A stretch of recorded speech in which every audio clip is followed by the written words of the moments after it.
Our next guest says food can be healthy and delicious, and here to share one of his favorite recipes is Chef Brian Doyle from Cafe Avalaun. Nice to see you. How you doing, David? I've been standing here 2 seconds and I've learned a whole bunch of stuff about great tasting stuff that healthy. Well, you know, our restaurant is 100% gluten-free, and one of the things that we've been wanting to do for a long time is introduce cooking classes. So I want to demonstrate a recipe in one of our upcoming classes, our most popular class, in fact. It's an anti-inflammatory centered education. And so this salmon recipe is a good representative. Now, what did you of that. call this salmon before? Well, this salmon right here is Verlasso. It's a Patagonia farm raised. It's an interesting fish because it's probably the most sustainable thing that you can buy in that category. It's most close to wild. How are we going to cook it? Poaching. Okay. Which is a really nice technique. You can get a really nice soft fish. And so on the stove there, I have a little poaching liga with a piece of salmon in it already. Oh, okay. And in that recipe, you know, anti-inflammatory ingredients that also has really wonderful flavor. So I have a little bit of turmeric. Fresh is a little bit better if you can pick that up anywhere. Most grocery stores are carrying it now, which is really nice. It's become very popular. We actually, the only reason I don't have it today is because I realized I used it all up yesterday. That's okay. Fresh ginger. When it gets on you too, it stays on you. Yeah. It's very yellow. So wear gloves, I would recommend, you know, or something, or just have. Now, really see, that's a great way to peel that because I was going to say, you know, like this is kind of this kind of thing that you know you can learn in a cooking class like ours. What's interesting about us doing cooking classes is again that gluten-free aspect. I mean, you know, anybody with celiac disease might be able to take a cooking class somewhere else, but there's a risk involved there that they might, you know, get exposed to gluten and so forth, and so.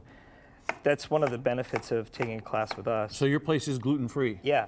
Now, you know, we focus on the menu at the restaurant has crepes. That's kind of our thing.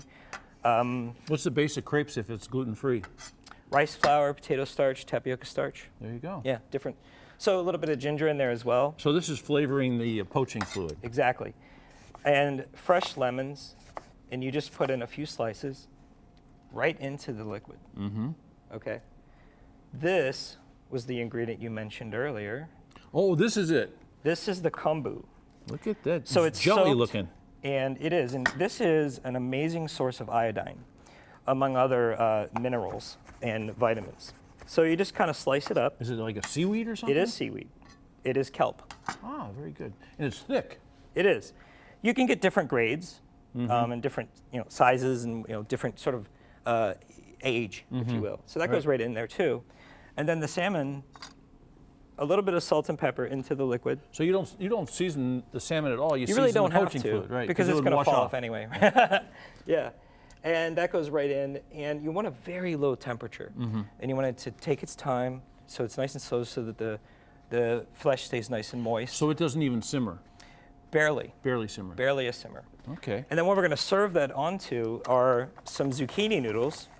We have this little device here to make the zucchini noodles. That is pretty slick. Yeah, these are fun. And so when do you have this cooking class that people can go see? well, that cooking class is coming up April 30th, and then we have a whole bevy of other classes that you can check out. There's baking classes. They're all gluten-free centered. We have a kids class coming up in May as well. Look at that. You could save $10 if you say my name. How about that? Yeah. It's pretty cool. Hey, so this is great. You may learn how to make one dish or two dishes in one of these classes, but you'll be exposed to a lot of other information that will help you make many other dishes. Oh, definitely. I mean, the techniques, too. I think what's interesting about cooking classes in general is that what you really want to do is take away techniques so that you can apply them in other scenarios. I mean, the simple thing of peeling the ginger with a spoon, I do it with a paring knife like a nut, and you're cutting too much of it off, and the spoon just rips off just that outside part. It was beautiful. Yeah. And you even agree. I mean, it's just one of those funny things that, like, when you pick it up, you're like, oh, that's so simple. Why didn't I think of that? What's this broth taste like? It's, oh, I forgot to mention we're using chicken broth. Oh, yeah. Oh, yeah. So fish broth would be great, but you can good. also use chicken broth. This turmeric, it's on fire now for health reasons, isn't it? People love it. That anti-inflammatory properties, like I mentioned, is one of the main reasons. And, we're not talking about a restaurant. We're not talking about like no meat, no fish, no chicken, that kind of thing. I mean, what's this over here? So this dish over here is representative of another thing that we do called fresh meals. It's a club It's kind of like getting meals every week from us. Now, the cool thing about these meals is they're all paleo. So what that means is they're grain-free, they're gluten-free, of course, and dairy-free. Our restaurant is really focused on trying to figure out a way to handle different allergies and food sensitivities that people are going to have. But they have meat. I mean, like They do. This one over here is a This is vegetable our wrapped in bacon. bacon-wrapped perch. Oh, wow. And that goes with like a sweet and sour That is great. cabbage. And we have some a hash over here that's made out of taro root. So when we go to, do we have to call ahead and order these things, or do you have a variety of stuff on our available? website there's a page, a fresh meals page, and it'll explain how to do it. But basically, what you end up doing is you select from a menu, and you email me your selections, and then you pick them up on Tuesdays. Okay, so you're on Richmond Road in Warrensville. Yeah. Right near Richmond and Emory. Emory. Yeah. Okay, so it's easy to find, and you have a website. You can check that out. And this idea here, picking up meals to go, is a great idea. Yeah. I mean, if you only do that a couple times a week, you're talking about really healthy stuff and saving yourself a lot of trouble working too. Well, that's the thing. You can take cooking classes to learn how to cook, or you could do that. We cook hard, Yeah. so you don't have to. That's really good, man. Nice job. Thank you. Yeah, thank you.